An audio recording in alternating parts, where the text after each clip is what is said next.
오늘 우리가 함께 은혜를 나눌 말씀해 주시는 말씀과 신비 그리고 기적이라는 제목으로 은혜를 나누겠습니다. 우리가 요한복음 1장 1절 우리가 잘 아는 말씀의 구절인데 우리 함께 마음으로 암송해 보겠습니다. 태초에 말씀이 계시니라. 이 말씀이 하나님과 함께 계시니 이 말씀은 곧 하나님이시니라. 이 말씀입니다. 23절도 한번 같이 읽겠습니다. 이르시되 나는 선지자 이사야의 말과 같이 주의 길을 곧게 하라고 광야에서 외치는 자의 소리로다. 이렇게 새 요한이 얘기를 하고 있습니다. 다이아몬드는 빛의 7가지 색을 반사하는 보석입니다.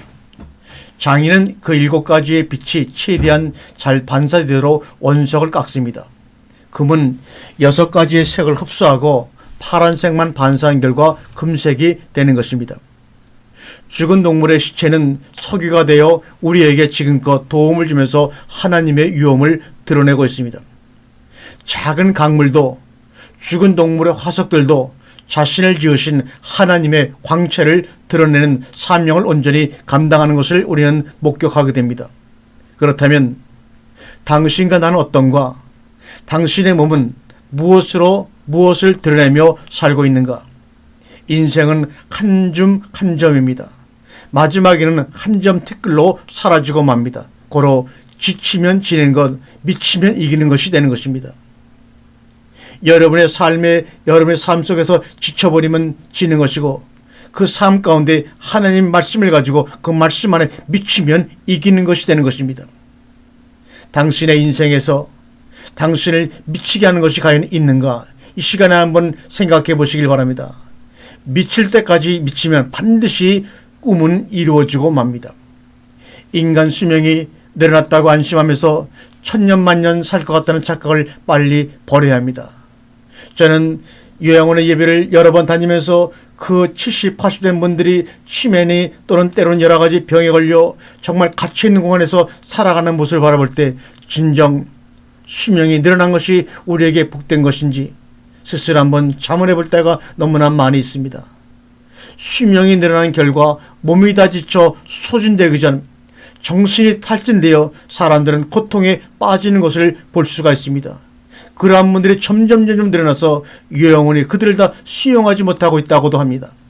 사랑 때문에 사랑하는 사람 때문에 아플 때는 가슴이 아프다고 하지 머리가 아프다고 하지 않습니다. 그러나 부정적인 미움 때문에 아플 때는 머리가 아프다, 골머리가 깨진다고 합니다. 이 시간에 깨달으시길 바랍니다. 깨달으라. 작은 것의 파편 속에서 진리를 당신의 몸으로 받아들이고 표현하라. 우리 몸은 이성이나 지식에 반응하는 것이 아니라 생명에 반응한다는 사실을 여러분을 깨달으시길 바랍니다. 우리의 몸은 이성이나 지식이나 물질에 반응하는 것이 아니라 생명에 반응한다는 사실을 깨달으라 이 말입니다. 그래서 말씀 안에 존재하는 생명은 우리 몸에 빛으로 들어와 열과 에너지를 줍니다. 하지만 우리의 이성과 지식이 우리의 삶을 윤택하게 하기도 하지만 생명과 생명의 접촉을 막는 큰 담, 벼락 역할도 한다는 사실도 알아야 합니다. 변화산의 놀라운 경험을 한 제자들이 마태복음 17장 4절에서 주님, 우리가 여기 있는 것이 좋습니다. 했지만 주님은 너희가 여기에만 머물러 있으면 저 아래 귀신 들려 고통당하는 어린아이는 누가 구해주느냐. 자, 내려가자고 하시며 제자들과 내려오신 예수님의 마음을 알겠는지요. 그래서 우리가 여기에 남아 이 땅에서 천국을 앞당겨 경험하며 살고 있는 것입니다. 당신이 산과 같은 지식을 소유하고 있다고 할지라도 귀신 들려 고통당한 어린아이를 구해줄 수가 없습니다. 그러나 당신이 진정 겨자씨만한 믿음이 있다면 능치 못할 일이 없을 것이다 라고 주님은 선포하고 계십니다. 겨자씨만한 믿음이 있다면 진정 세상의 산 같은 불가능과 두려움을 다 파할 것입니다. 믿음은 무엇인가? 생명에 반응하는 것입니다. 인생에서 가장 소중한 것을 잊어버리는 것이 두려움이요, 찾는 것이 평강이요, 행복입니다. 가장 소중한 것이 무엇입니까? 내 말을 잊지 말고 내 마음속에 깊이 간직하여라. 내 말을 깨달은 자에게는 생명이 되고 온 몸을 건강하게 해준다고 잠언 4장 21절에 말씀하고 있죠. 오늘 본문 요한복음 1장 1절에 태초에 말씀이 계시니라. 이 말씀이 하나님과 함께 계셨으니 이 말씀은 곧 하나님이시라. 여기서 이 말씀이라고 하는 로고스는 생각이, 관념이 구체화된 것을 말할 때 헬라에서는 로고스라고 말합니다. 문제는 어떤 관념이 구체화가 됐느냐가 관건입니다. 관념이란 한자를 그대로 풀이해본 내 마음을 보는 것이 바로 관념입니다. 고로 말씀이란 하나님의 우리를 향하신 현재의 마음입니다. 그것이 바로 문자로 된 말씀 속에 숨겨져 있는 것입니다. 그러므로 하나님의 말씀은 듣고 읽기보다는 본다는 것이 더 정확한 표현입니다. 하나님 말씀을 본다. 이게 더 정확한 표현입니다. 고로 말씀은 듣는 것이 아니라 보는 것입니다. 보이지 않는 것이 보이는 것으로 전해지는 것이 바로 또 믿음입니다. 요한복음 1장 4절에 말씀 안에 생명이 있나니 이 생명은 사람들의 빛이라고 말합니다. 우리가 음성 소리라고 할 때 보이스인데 헬라어로 푸흐네, 또 빛이라고 하는 라이트라고 하는 헬라어는 푸오스. 이 음성과 소리와 빛은 모두 푸하오라는 빛나다, 빛이다라고 하는 샤인이라고 하는 단어에서 같이 유래된, 뿌리가 같지만 같은 뿌리에서 갈라져 나온 단어입니다. 그러므로 하나님의 소리는 뭡니까? 하나님의 빛입니다.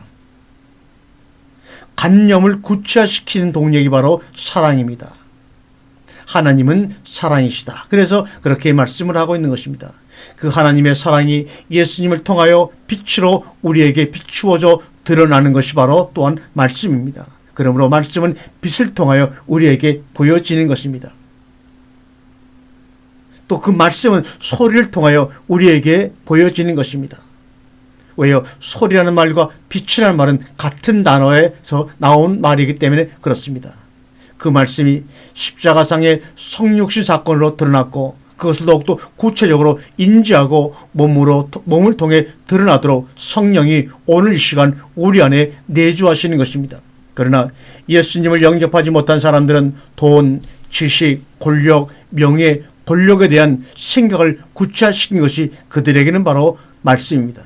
그들에겐 돈이 말씀이요, 그들에겐 지식과 권력과 명예와 이런 것들이 바로 그들에게는 말씀이에요. 말씀이 왜요? 그들의 생각이 구체화된 것이 바로 그런 것들이기 때문에 그렇습니다. 그러나 이 둘의 차이점은 마음의 즐거움은 얼굴을 빛나게 하여도 마음의 근심은 심령을 상하게 하느니라. 잠언서 15장 15절의 말씀처럼 즐거움과 빛남의 열매, 그리고 어둠과 근심의 열매로 최종적으로 드러나 결국은 구별되어집니다. 창세기 1장 2절에 흑암과 혼돈과 공허가 깊음에 있고, 또 한쪽에서는 하나님의 신이 운행하고 있는 것입니다. 하나님의 신이 운행하니까 즐거움과 빛남의 열매가 맺어지는 것입니다. 하나님의 신이 운행하지 않으니까 어두움과 근심의 열매로 최종적으로 결국은 드러나 판별되게 됩니다. 관념이 구체화된 것이 소리를 통해 전달되어지면 그것은 빛으로 드러납니다. 관념이 구체화되지 못하고 나오는 소리는 본문에서 나오는 소리, 푸온해가 아닌 에코스가 됩니다. 다시 한번 말씀을 드려볼까요? 관념이 구체화되지 못하고 나오는 소리는 우리가 말하는 푸흐네가 아니라 에코스가 되는 에코스. 이것은 에코스 뭡니까? 메아리. 네. 관념이 구체화되지 못하고 우리에게 들려지는 그 모든 소리는 그저 허공을 치는 소음과 메아리일 뿐입니다. 허공을 치는, 다시 말하면 생명을 살리지 못하는 에코스가 우리에게는 너무나 많이 들려오고 있습니다. 하나님 말씀을 들으면서도 그것이 에코스로 들려지는 사람들이 너무나 많이 있습니다. 내가 주님을 알아보지 못해도 주님은 저를 알아보실 것이니 전 안심이 됩니다. 달과 태양은 우리가 어디를 가든 우리를 따라오는 것 같이 과거의 출애굽 광야에서 고랭기둥과 불기둥이 이스라엘 백성들을 이리 어디로 가든지 따라갔던 것처럼, 그것은 우리 인간은 한시도 빛을 떠나서는 살 수가 없는 존재로 지어졌기 때문에 우리가 어디를 가든지 낮에는 태양으로 밤에는 달이 우리를 쫓아오고야 맙니다. 우리의 의사와 상관없이 우리를 쫓아오고 맙니다. 왜요? 창세기 1장 3절부터 하나님은 첫 번째 날에 빛을 지어서 우리는 빛을 떠나서는, 말씀을 떠나서는, 그 말씀을 통해 비춰지는 빛을 떠나서는 살 수 없도록 하나님이 지으셨기 때문에 그렇습니다. 생명이 있는 곳에 빛이 비치니 그 빛은 치료의 강선이요 평강의 빛이요. 말씀을 믿고 그 생명을 호흡하니 내 삶에 빛이 비치고 그 빛이 나를 감싸고 나를 인도합니다. 말씀을 보고 보이는 그 생명을 호흡하니 내 삶에 빛이 비치고 그 빛이 나를 새롭게 하는 것입니다. 창세기 2장 7절에 티끌을 빛으로 조성하여 우리를 지으신 하나님이 빛 대신 예수님을 통하여 새롭게 우리를 창조하셨습니다. 새로운 피조물이 되었다고 선언하십니다. 그것을 이 땅에 살면서 우리의 온 몸과 마음으로 경험하는 것이 우리의 의무요 권리입니다. 그것은 창조 때와 마찬가지로 말씀을 통해 이루어지신 것입니다. 구약시대에는 말씀이 언어로 돌비와 율법으로 등장했으나 신약에서는 말씀이 육신으로 등장했습니다. 여기에는 엄청난 차이가 있습니다. 구약에는 그 말씀이 율법과 돌비에 새겨져서 우리에게 주었지만 신약에서는 말씀이 예수님의 십자가 은혜를 통해서 우리의 신비 가운데 우리의 몸 안에 새겨져 있다는 것입니다. 이것은 하늘과 땅의 차이입니다. 모든 것들이 말씀이 언어 안으로 들어오는 순간 돌덩이처럼 부서질 망정 변하지 않지만 몸을 입고 구체화되는 순간 수천 가지의 신비가 드러나는 것이 바로 말씀의 신비입니다.